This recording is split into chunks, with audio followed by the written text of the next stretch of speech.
Hello and welcome back to yet another video by Educationpoint. I am Puja Sharma, and in this video I will teach you figures of speech. Figures of speech is a very important topic which one should cover while preparing for IELTS.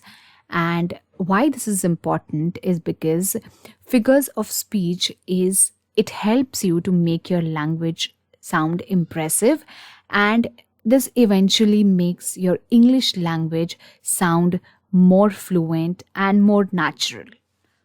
So let's understand first what figure of speech is, and then we'll follow it up with some examples. Figures of speech is basically a literary device or a literary tool. It's a word or a phrase which possesses a separate meaning from its literal definition, right? So whatever you see as the word or the sentence, the meaning of it is completely opposite, or there's a hidden meaning to it, right? So that is when and where you use figure of speech. So we have in abundance a lot of figure of speech in English language. There can be more than hundreds of figures of speech in English, but in this video, as time permits, we will be discussing six figures of speech and understand them by examples. What are those and how they can be used in situations? So let's begin and understand with the first type of a figure of speech, which is the irony. So irony refers to something in which there's a contrast between what is said and what is meant. So when you are saying something but meaning something exactly opposite, that is when you make an ironical statement. So here, given an example, his argument was as clear as mud. So as clear as mud here is the irony, because we all know that mud is not clear, right? So when you're saying that your argument is as clear as mud, so this naturally means that it is a sarcastic comment. And when you are saying that your argument is as clear as mud, you mean that the argument is completely vague and you don't understand anything. So this is nothing but an example of irony and an ironical statement which is made here. Then another type of figure of speech is hyperbole.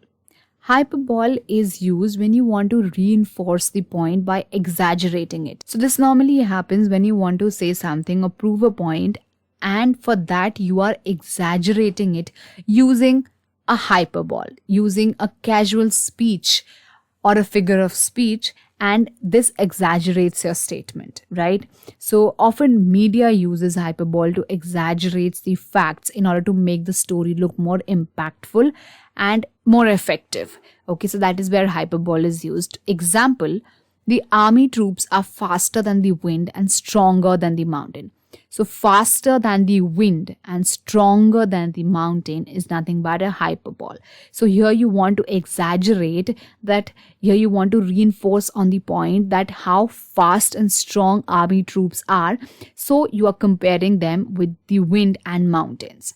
Similarly, the robber ran fast than the lightning. So here you are comparing the speed of robber with that of the speed of lightning. So that is some examples of hyperbole. Alliteration. Alliteration is another figure of speech. This is a series of words which commence with the same letter, which starts with the same letter, and the sound is also similar, right? So this consists of the repetition of a sound or a letter at the beginning of two or more words.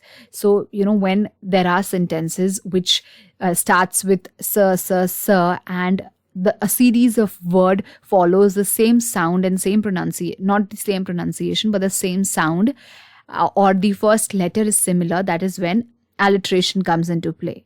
Example, dirty dolphins dove across the ocean. So dirty dolphins dove is nothing but an alliteration. Similarly, purple pandas painted portraits. So here you can see the alliteration is P, where the sound of per is repeated. Personification is another figure of speech. Here, the non-living things, abstracts or qualities are mentioned as human lives or living things. So when you are comparing a non-living thing with a living thing, that is when you personify things, right? Angry clouds surrounded the island. So here the clouds are personified as angry. So just like human beings are angry, here you are personifying clouds and stating them as angry clouds. Earth was thirsty for water. So when you're saying that earth was thirsty for water, so this is a emotion which you would normally, this is the word which you would normally use for human beings or any living things, right?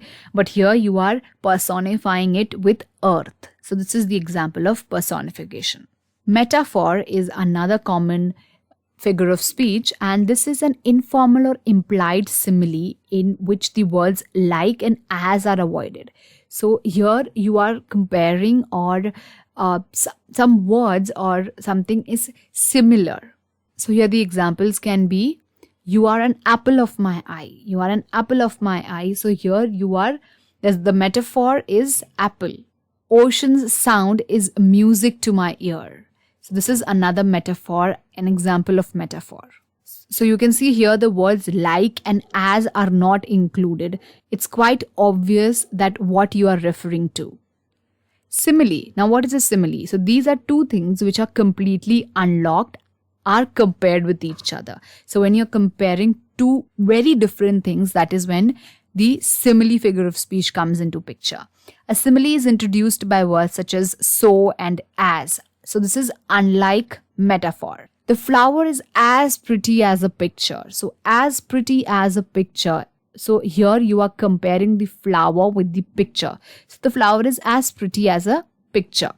He is as sober as a judge. So here you are comparing the judge being as sober as he could. So as sober as a judge is another simile example. So yes, with this we come to the end of this video. I hope you found good content in this video and understood what figures of speech is. If you like what we do, do consider to like, share and subscribe